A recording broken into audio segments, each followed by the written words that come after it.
Hi, this is Anita from Real Estate Crunch. Recently when my parents passed away and we were deciding what to do with their house, one of my sisters pointed out and said, we want to clear out the house as soon as possible, get it on the market so we don't end up with squatters. And at first I thought, well, how are you going to get squatters? But then really the truth is that now in the United States, this is becoming quite a problem where there's quite a few places where people end up going to a house and squatting in a house, and it can be quite difficult to get rid of them or get them out of your house. So first of all, what is a squatter? It's not really quite a straightforward type of thing, but really there's a couple things that can define someone as a squatter. First of all, that it can happen in several ways. That basically a squatter is someone or groups who occupy a property without the legal right or permission from the owner. That's the main definition of what a squatter is, that they're occupying the property. It can be through unauthorized entry or habitation in an unoccupied property. A tenant who ceases to pay rent but refuses to vacate the premises.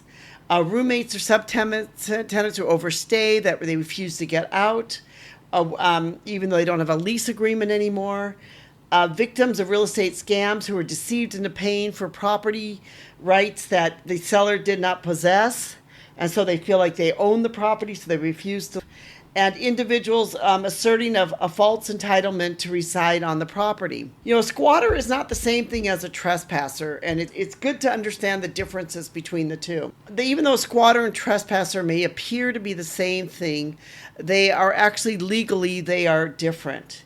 And, some of the key differences is that a squatter asserts a right to live on the property, often attempting to establish ownership through documentation such as utility bills and other things. Whereas the trespasser usually just walks through the property or might walk into the property but doesn't intend to stay there. That becomes the difference between a trespasser and a squatter.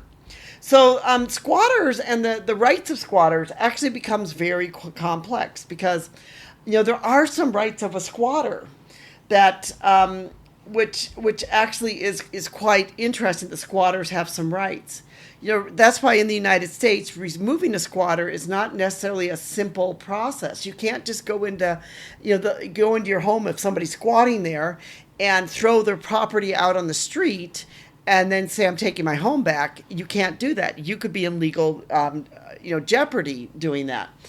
And so, and different laws have different rights for this, different states have different laws for this. So you need to really understand the laws for where the person is squatting. There's also a principle called the adverse possession, which means that if a squatter is allowed to be on the property for such an amount of time, that they could then claim ownership of the property.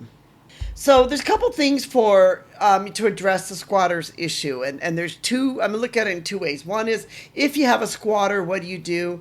And two, how do you prevent squatting? The first one is if you have a squatter, you should seek legal consultation. Engage in a specialist. Get someone who knows the law, someone who knows the rules. You should actually inform the local authorities right away. Start right away and go in there and inform the police and others and say, look, I've got a squatter. You need to learn the local laws. You need to diligently document everything that goes on so you have documentation when it comes to the court system. If you have an empty property or vacant property, you should look at ways you can prevent against squatters. You can change the locks. You can install security systems. You can have regular property inspections. You could, consider having property gardens or guardians, which are known as property guardians, people who have someone legally occupy the property without, that can prevent squatting. Maybe you have a relative or something who can be gone long term that can stay there.